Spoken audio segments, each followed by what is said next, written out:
என்னாயன் ஆண்டவர் எனக்கென்ன குறைவு. திருப்பாடல் 23 வாசிக்கிறோம். இறையேசுவில் பிரியமான அன்பு நெஞ்சங்களே, உங்கள் அனைவருக்கும் வணக்கம். அடியேன் அருள் பணியாளர் ராபர்ட் பெர்னாண்டஸ், SMA சபையைச் சார்ந்தவர். எங்களுடைய SMA சபையினுடைய தேவ அழைத்தல் ஊக்குனராக, ஒகேஷன் டைரக்டராக தற்போது பணியாற்றி கொண்டிருக்கிறேன்.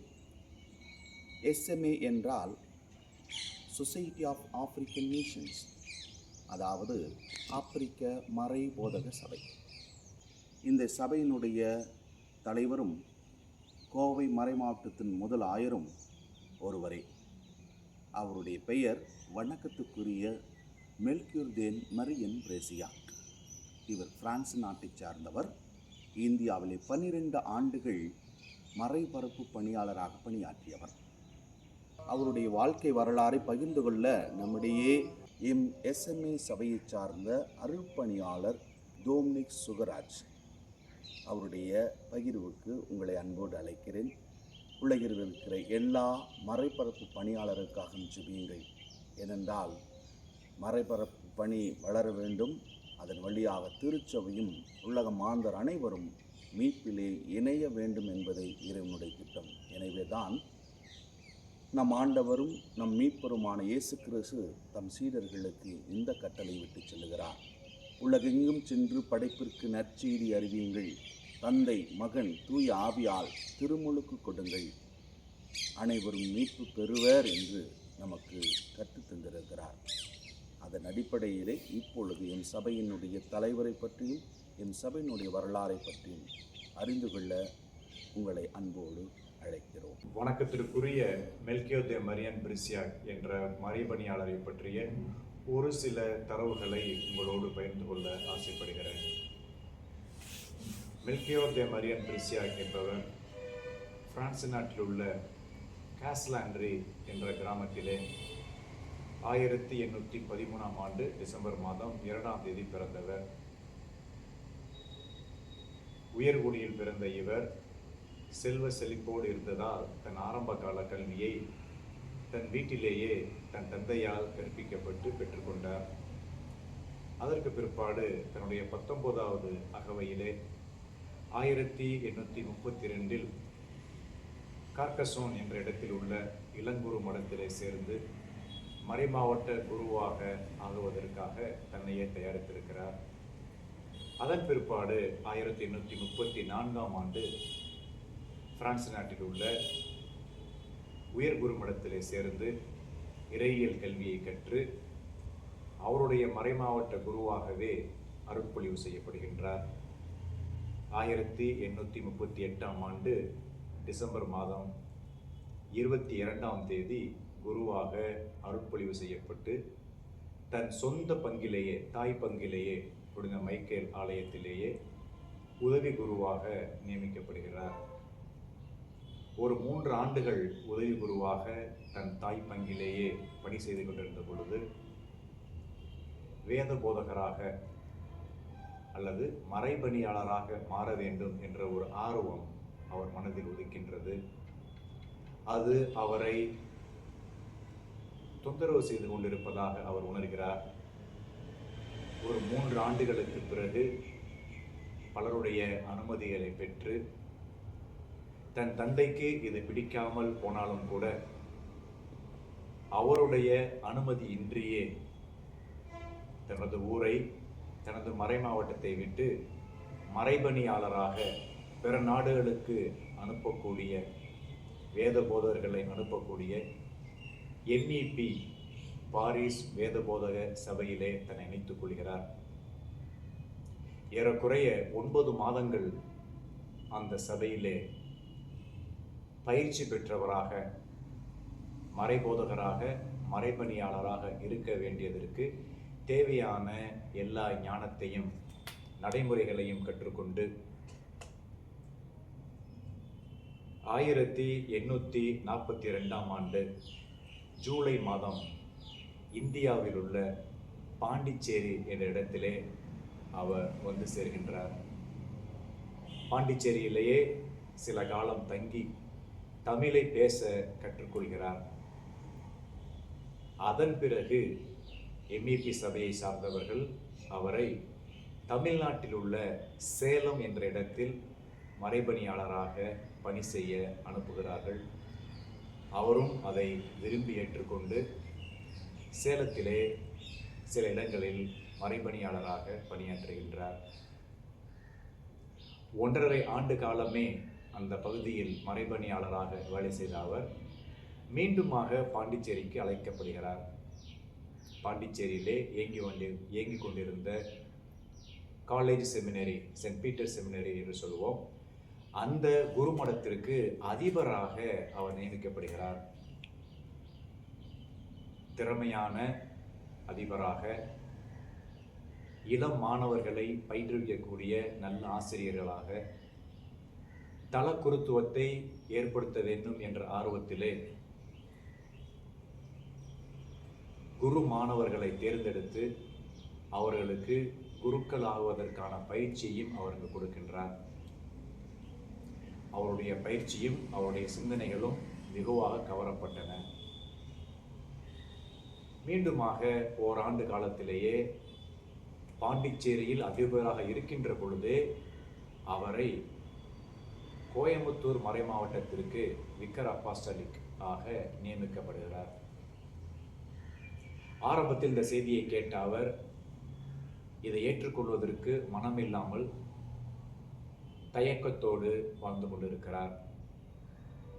இறுதியாக 1843 ஆண்டு இந்த ஒரு பொறுப்பை ஏற்றுக்கொண்டவராக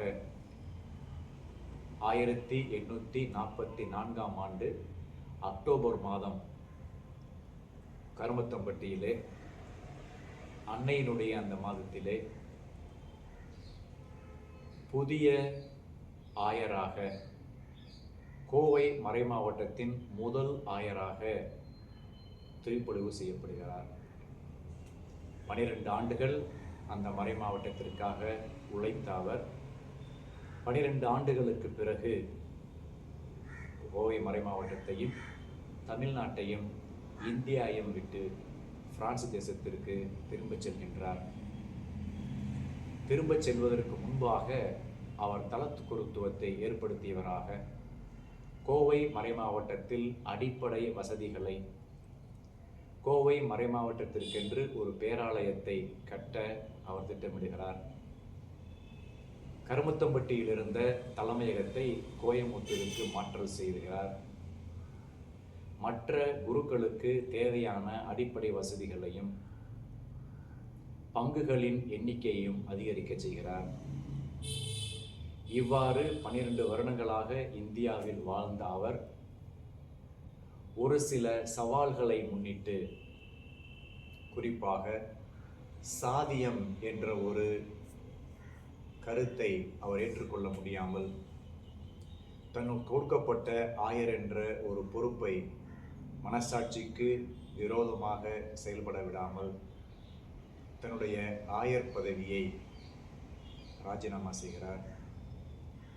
ராஜினாமா செய்த அவர் பிரான்ஸ் நாட்டிற்கு சென்று ஒரு சில காலம் தனிமையிலே தியானம் செய்து கடவுள் தனக்கு வைத்திருக்கின்ற திட்டம் என்ன என்பதை தேர்ந்து தெளிகிறார்.